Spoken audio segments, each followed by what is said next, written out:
이 시간 저희들이 신명기서 24장을 읽었습니다.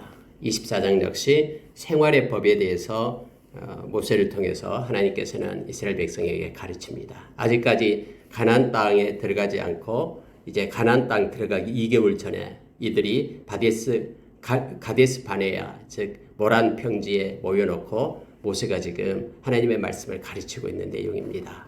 모세는 이 말씀을 가르치고 나서 이제 하나님께서 데리고 가시죠. 근데 오늘 읽은 24장의 말씀은 참 섬세하고 또 이렇게 무심하지 않는 마음이 정이 있고 또 하나님의 그러한 성품이 어떠한가를 이 말씀을 통해서 우리가 보게 되고 또 우리로 하여금 이 말씀을 따라서 하나님의 그 마음을 품게끔 그렇게 합니다. 특히 여러분 마지막 절에 보면은 이렇게 되어 있습니다. 22절에 보면은 나는 애굽 땅에서 종되었던 것을 기억하라. 이러므로 내가 내게 이 일을 행하라 명령하노라.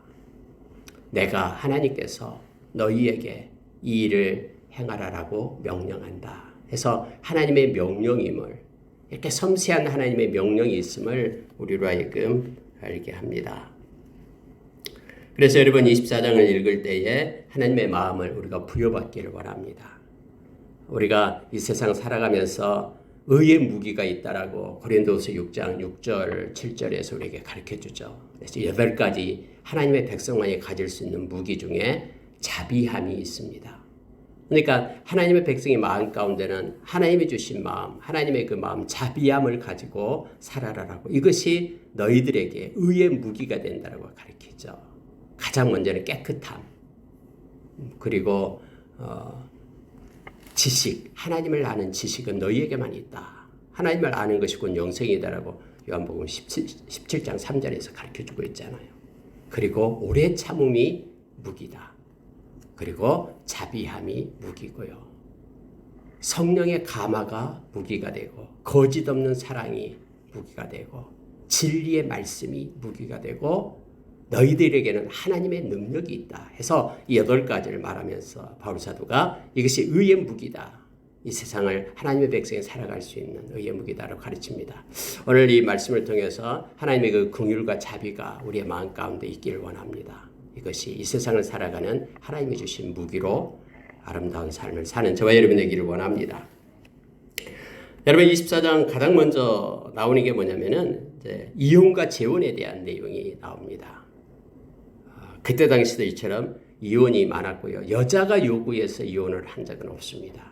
대부분 가부장적 사회에서 남자들에 의해서 이혼을 당하게 되죠.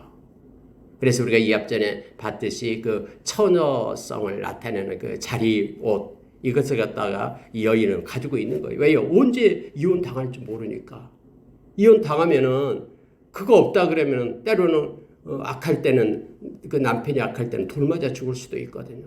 근데 그것을 간직하고 있는 것은 이 이혼 당할지 모르니까 그런 거예요. 그때나 지금이나 이렇게 지금은 조금 달라졌습니다. 예수님이 오신 이후로는 좀 달라졌죠. 여자들이 투표할 수 있는 권리가 미국에서까지도 그렇게 오래되지 않아요. 그렇게 오래되지 않았습니다. 그러니까 지금 와서는 참 여자들이 힘들고 어려운 삶을 살았죠. 물론 이제 역사적으로 보면은 이렇게 그 모계 사회에서는 또 여자들의 권력이 또 대단했죠. 그렇지만은 전체적으로 볼 때 여기서도 그렇고요. 여자들은 이렇게 남자들에 의해서 이혼을 당하는 그러한 형태에 있었습니다. 근데 오늘 성경에 보니까 성경에 그렇게 말해주고 있죠. 미워해서 아내를 맞아야 했는데 미워해서 이혼을 할 때는 이혼 증서를 써줘라 라고 얘기를 합니다. 그리고 또 이 여자는 이 이혼 증서가 있을 때 다른 사람하고 또 결혼을 할 수가 있었죠. 그런데 다른 사람 두 번째 또 남자도 또 싫어해가지고 미워해가지고 또 이혼 증서를 써주거나 아니면 그 남자가 죽게 되면은 처음에 만났던 그 남편하고는 재혼하지 말라. 이건 악한 것이다. 라고 지금 성경은 기록을 해주고 있는 거예요. 이미 다른 남자의 부인이 됐기 때문에 처음 사람한테는 되돌아가지 마라. 라고 말해주고 있습니다. 4절에 그렇게 말하고 있죠. 이 여자는 이미 몸을 더럽혔은즉 그를 내보낸 첫 남편이 그를 다시 아내로 맞이하지 말지니 이것은 하나님 보시기에 악하다 라고 이렇게 말하는 이유가 뭐냐면요, 그때 당시에도 이혼이 흔했어요. 근데 일방적으로 남자들에 의해서 이혼을 그렇게 했거든요. 그때 마치 이혼하는 게 무슨 별이나 단 것처럼 아무렇지 않게 그렇게 말하는 이들이 있었잖아요. 그래서 앞에서도 여러분 나오잖아요. 너희가 두 여자를 데리고 살 때라고 나오잖아요. 모세가 살 때 한 여자는 사랑하고 한 여자는 미워했는데 둘 다 아이가 났어요. 근데 미워하는 여자 아이가 먼저 나서 장자가 됐다라는 거예요. 그리고 또 사랑하는 그런 아내에게서 난 것은 이제 둘째가 되겠죠. 근데 미워하기 때문에 둘째를 갖다가 장자로 삼지 마라. 이건 악하다라고 성경이 앞에서 나오고 있죠. 하나님께서 가르쳐 주신 것이기 때문에요. 그래서 그때 당시에도 역시 이러한 일들이 있었음을 알게 합니다.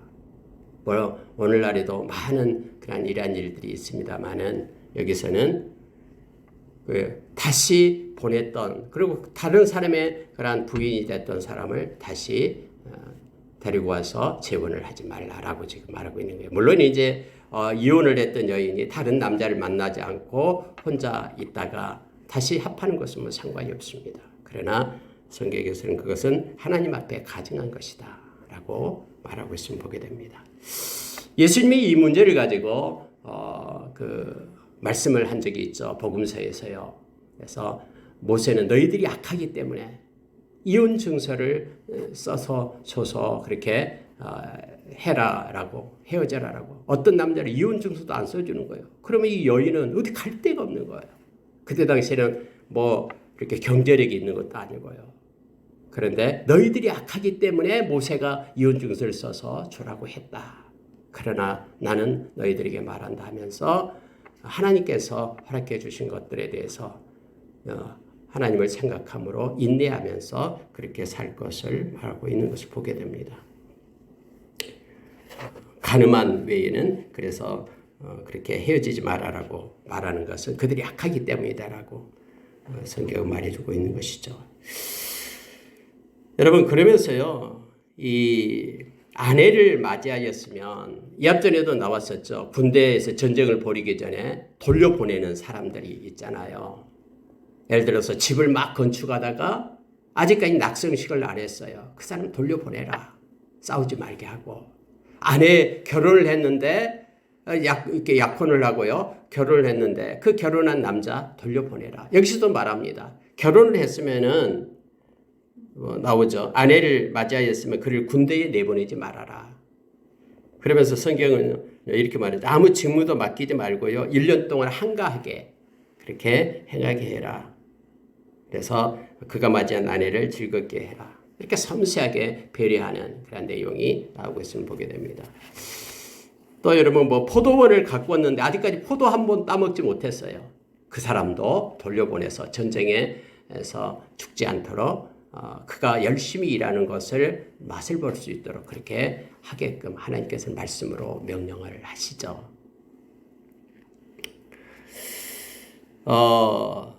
자, 7절에 내려가면 이 내용이 있습니다.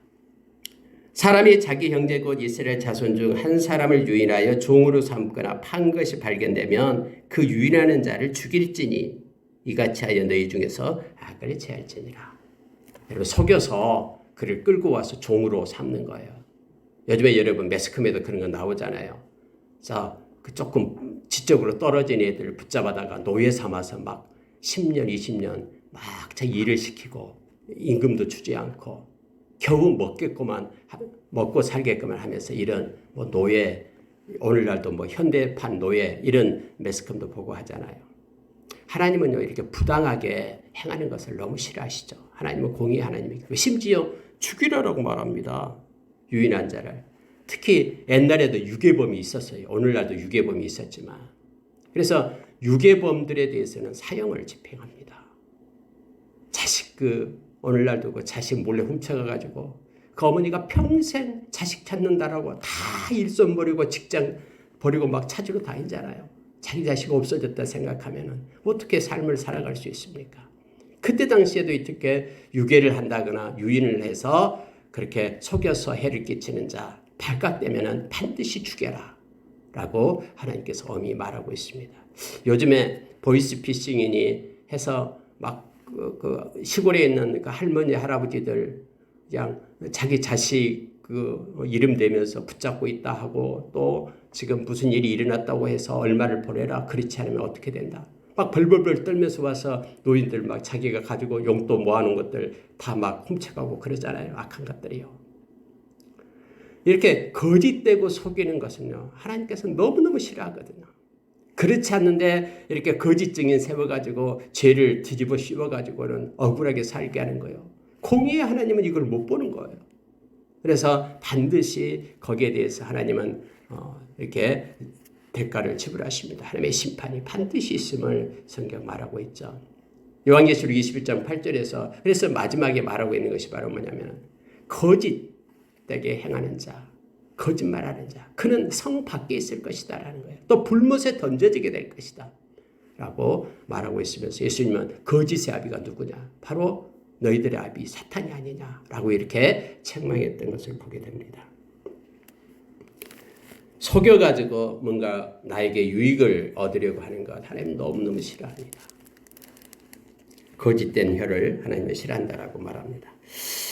그리고 여러분 나병에 대해서 이제 말하면서 나병이 날 때는 반드시 말씀에 따라서 규례를 정해줬는데 이 말씀에 따라서 행하라라고 말하면서 이 얘기를 해요. 너희는 애굽에서 자 9절에 너희는 애굽에서 나오는 길에서 내 하나님 여호와께서 미리암에게 행하신 일을 기억할지니라. 미리암에 대한 얘기가 나와요. 미리암이 누굽니까? 아니 모세의 누나였잖아요.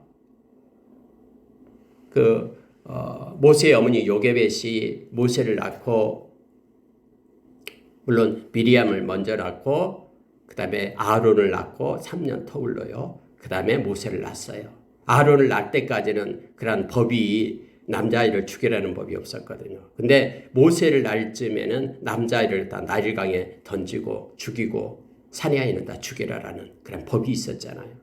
근데 살려요. 그래서 3개월이 되니까는 요게벳이 울음소리도 있고 살릴 수 없으니까 그렇게 갈대상자에 해가지고 나일강으로 떠나보내죠.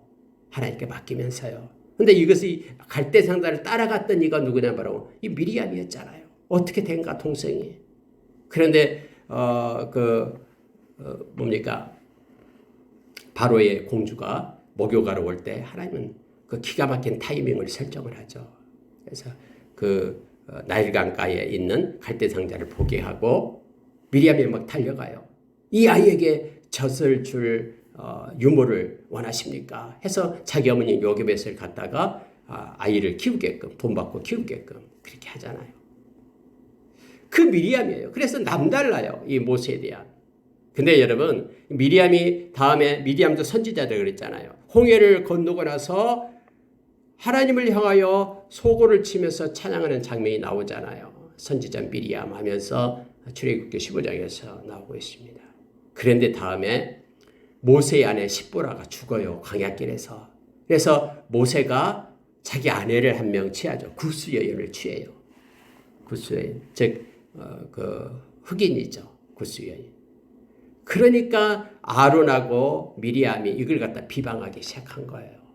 자기 동생. 아무리 자기가 지도자면 지도자지 이 민족들 중에 우리 민족 중에서 아내를 취하지 구스 여인을 취했다고 하면서 막 우리에게도 하나님이 말씀하신다고 말. 근데 하나님께서는 이 아론과 미리암에게 나타나잖아요.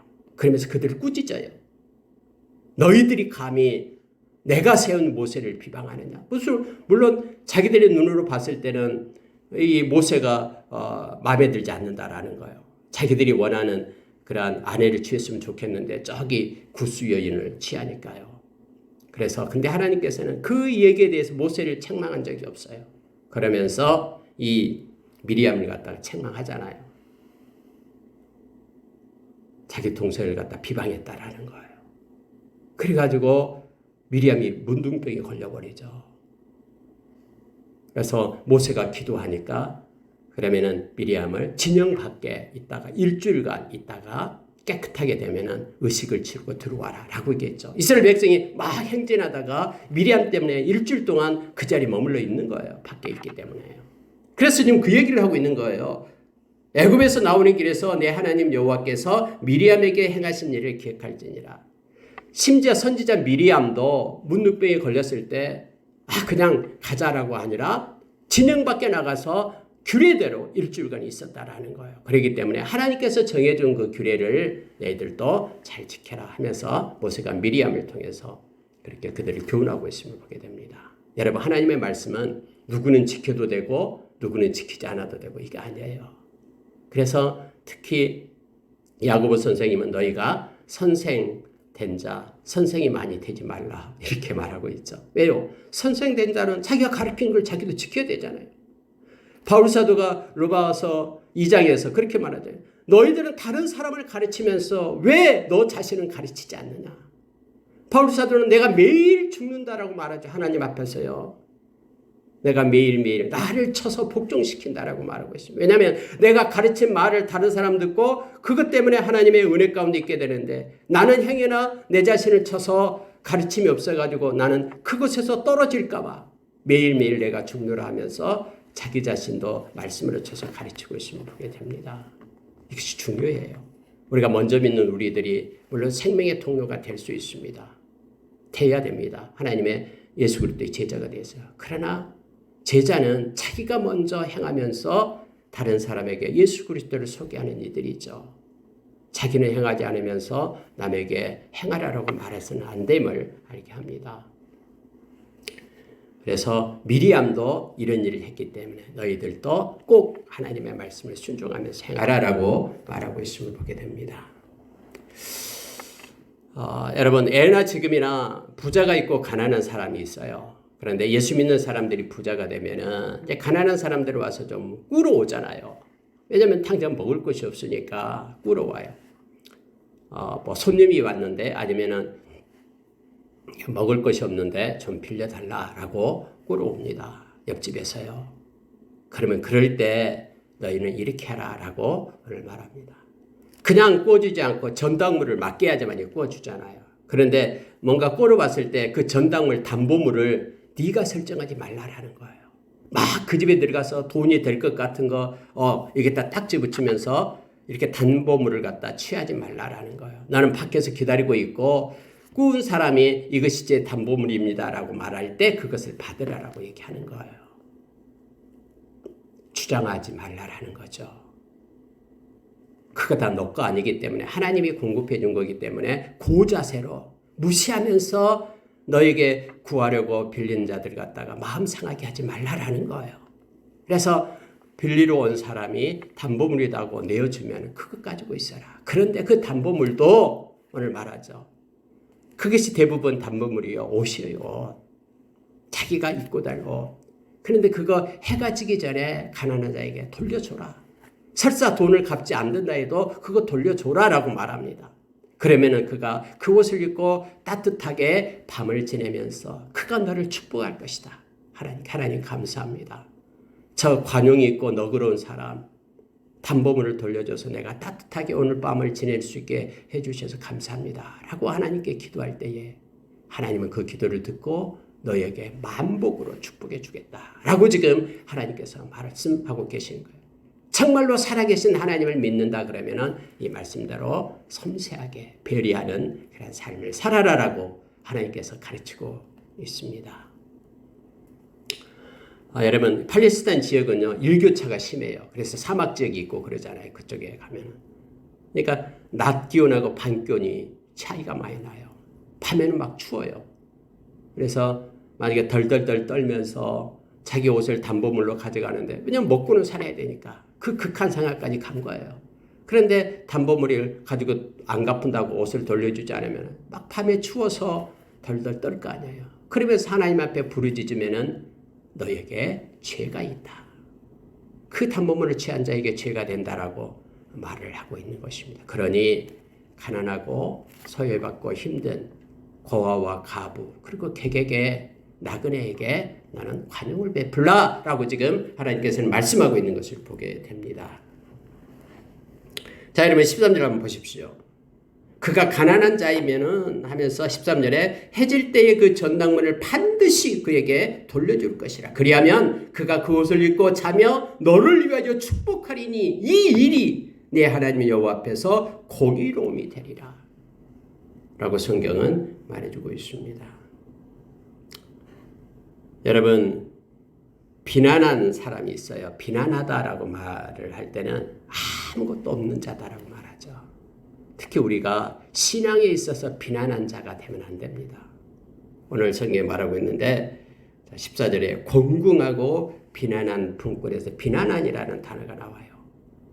몇 년간, 몇십 년간 예수를 믿었어도 신앙의 성숙에서는 비난한 자들이 있어요. 아무것도 없는 이들이 있습니다. 근데 여기서는 이제 공궁하고 비난한 품꾼, 그러면 정말로 아무것도 없는 품꾼이에요. 하루 먹어서 하루 사는 그런 품꾼이죠. 그 가난한 품꾼이 이제 일을 하러 왔어요. 근데 그 품꾼이 형제이든 아니면 나그네이든 상관없다라는 거예요. 형제이든 가까운 사람이든 아니면 나그네 그냥 모르는 사람이든 그 품꾼으로 와서 이제 자기 집에서 일을 하게 됩니다. 그런데 일을 할 때에 그 품삯을 당일에 주라. 여러분, 하나님이 얼마나 섬세한가 보십시오. 그 품삯 너 호주머니에 있으면은 내일 주겠다라고 아니면 한 달 후에 주겠다라고 말하지 말라라는 거예요. 공궁하고 비난한 형제든 객이든 당일에 그 품삯을 줘라라고 얘기합니다. 왜냐하면 해진 후까지 미루지 말라라고 말하죠. 이는 그가 가난함으로 그 품삯을 간절히 바람이라. 그 가난하기 때문에 그 품삯 가지고 자기 자식들 오늘 가서 따뜻한 밥 한 그릇 먹이려고 하잖아요. 그 간절한 그들의 마음을 너는 읽어라라는 거예요. 그래서 있다고 허세 부리지 말고 그를 배려하면서 당일에 그 품삯을 줘라라고 말합니다. 그가 너를 여호와께 호소하지 않게 하라. 그날 받아야 될 품삯인데 분명히 있는 것 알아요. 근데 안 줘요. 내일 와라라고 말합니다. 그러면은 빈손으로 가서 그 자식들과 함께 배가 굶으면서 그날 밤에 얼마나 하나님 앞에 그가 호소하겠느냐라는 거예요. 그러면 성경은 이렇게 말합니다. 그렇지 않으면 그것이 내게 죄가 될 것이다 라고 말하고 있습니다. 그래서 당일 품삯을 당일에 주라라고 말합니다. 그래서 누군가에게 오늘 뭔가를 보낼 것이면은 또 그 품삯도 일찍, 월급도 일찍 그렇게 입금을 하는 것이 맞습니다. 그래서 대부분 이렇게 뭐 공무원들도 봉급을 보면은 그달이 봉급날이다라고 말하면은 그 9시가 되기 전에 입금이 됩니다. 봉급이요. 그래서 이와 같이 당일에 품삯을 주는 것은 기분이 좋죠. 근데 오늘 돈을 받아야 되는데 점심때가 돼도 안 들어와요. 저녁이 돼도 안 들어와요. 막 밤늦게 12시나 돼서도 이렇게 주면 하루 종일 그 사람이 힘들잖아요. 그래서 이 섬세한 배려를 하나님께서 이렇게 직접 명령하고 계시는 거예요. 마지막 절에 그렇게 말씀하셨잖아요. 그렇게 성경 말합니다. 내가 내게 이 일을 내가 이 일을 내게 행하라고 명령하노라 이렇게 되어 있죠.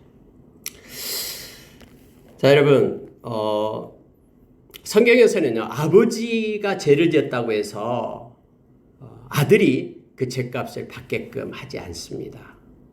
이게 성경 전체적으로 흐르고 있는 내용이에요.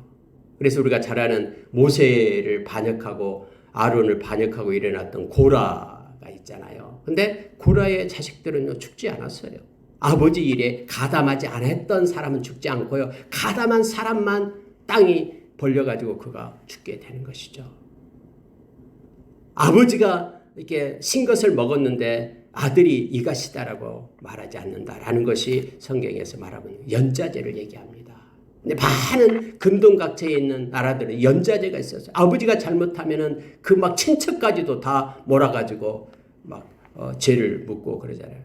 옛날에 그 북한 그 공산당이 내려왔을 때 그것 막 칼 가지고 와서 뭐 식량 내놔라 죽인다 하는 건 어쩔 수 없이 막 식량 줬잖아요. 뭐 빨치산 사건도 있고 막 그러잖아요. 근데 다음에 이제 그 식량을 내줬다고 그 집 자식까지 다 빨간 줄 그으면서 감옥에 보내고 잡아 죽이고, 이것은 세상적인 법이잖아요. 근데 성경에는 그런 게 없습니다. 그래서 성경이 분명히 지금 이렇게 말하고 있습니다. 아버지는 그 자식들로 말미암아 죽음을 당하지 않을 것이요 자식들은 그 아버지로 말미암아 죽음을 당하지 않을 것이니 각 사람은 자기 죄로 말미암아 죽음을 당할 것이다. 구원도 마찬가지입니다. 아버지의 믿음 때문에 아들이 구원받는 거 아니에요. 처음부터 이 세상에 나와서 구원받으면서 나온 사람은 아무도 없어요. 우리의 삶 가운데 예수님을 반드시 영접해야지만이 구원에 이릅니다. 이 벌도 마찬가지입니다. 너는 객이나 고아의 송사를 억울하게 하지 말며 가부의 옷을 전당 잡지 말라. 그들은 고아나 가부 그리고 객, 이 세 가지는 가난한 사람의 그러한 대표적인 말입니다. 그들을 돌보고 그들을 억울하게 하지 말라라고, 그들에게 손을 펴라라고, 그러면 내가 갚아줄게라고 하나님께서는 약속하고 있음을 보게 됩니다. 이 말씀 보고 마치겠습니다. 19절부터 21절까지 말씀을 보면 남겨둬라 라는 말씀이 있습니다. 참 하나님은 기가 막혀요. 남겨둬라. 왜요? 그것을 가지고 행할 자들이 있다라고 말하고 있는 거예요. 자, 한번 보십시다. 19절 보니까 네가 밭에서 곡식을 벨 때에 그 한 몫을 밭에 잊어버렸거든 다시 가서 가져오지 말고 나그네와 고아와 가부를 위하여 남겨두라. 그리하면 내 하나님 여호와께서 내 손으로 하는 모든 일에 복을 내리시리라. 어떤 사람은 철저한 사람 있잖아요. 한 톨까지 다 거둬야 된다라고, 칠칠하게 흘리냐라고 말합니다. 그런데 성경은요, 흘려라라는 거예요. 흘려라. 그리고 내가 깜빡 잊고 왔어요. 내가 깜빡 잊어먹었어요. 그러면 다시 가서 자기 머리 때리면서 내가 왜 이런가 하면서 다시 가서 가져오지 말고 그거 그냥 누군가가 주워서 쓰도록 놔둬라 라고 말합니다. 여러분, 우리가 생각하는 사고하고는 너무 다르잖아요. 성경에서 말하는 거예요. 여러분, 다른 성경에서는 이렇게 추수를 할 때 모퉁이 있는 거 그냥 베지 말고 놔둬라. 다른 사람 베어서 가서 먹게끔. 그렇게 말하고 있잖아요. 포도나무의 열매 다 따지 말고 놔둬라. 남겨둬라. 다른 사람이 그것을, 가난한 사람 그거 사용하도록. 하나님이 이토록 우리에게 가르쳐준 메시지가 있어요. 우리에게 주신 것들 중에서 반드시 하나님께 영광 돌릴 몫이 있고요. 우리가 누리고 행할 몫이 있고요. 또 누군가를 위해서 이렇게 구제하고 섬길 몫이 있다라고 지금 말하고 있는 거예요. 우리에게 가르쳐주고 있어요. 하나님께서. 그리하면 오늘 하나님께서 말씀해 주잖아요. 네 손으로 하는 모든 일에 내가 복을 주겠다. 복을 주고 저주를 주고 하는 사람이 누구냐? 하나님이다. 그러니 내가 너의 삶을 보고 너의 그 마음의 아름다운 마음을 내가 잊고 내가 너에게 복을 주겠다라고 하나님은 약속하고 있음을 보게 됩니다. 감람나무를 다 떨었어요. 근데 다시 살펴보지 말라. 안 떤 거 있나? 하면서 다시 살펴보지 말라라는 거예요. 그것 또 지나가는 가난한 사람이 먹을 수도 있고 또 새들도 먹을 수 있지 않냐 하면서 그 다시 살펴보지 말고 끝끝내 한 톨까지 따지 말라, 하나까지 따지 말라라고 말합니다. 포도원에 포도를 딴 후에 남은 거 다시 따지 말고 객과 고아와 가부를 위하여 남겨두라. 내가 이렇게 너희에게 명령한다, 부탁한다 하면서 하나님께서 우리에게 말씀하고 있음을 보게 됩니다. 여러분, 24장에서 우리에게 삶에 있어서 일어나는 모든 일들, 하나님의 마음이 어떤 것인가를 우리에게 가르쳐 줍니다. 오늘도 저와 여러분이 하나님의 마음을 가지고, 오늘날에는 예수 그리스도 오신 후에는 옛날과는 좀 다르죠. 예수님은 이미 모든 것들을 다 완성하셨기 때문에 예수 그리스도의 마음을 가지고, 또 이 하나님이 그때 하나님이나 지금 하나님이나 동일하시잖아요. 그래서 하나님께서 오늘 우리에게 가르친 그 마음을 가지고, 하나님의 눈을 가지고 하나님의 뜻을 가지고 남은 생을 살아가는 저와 여러분 되기를 원합니다. 기도하겠습니다.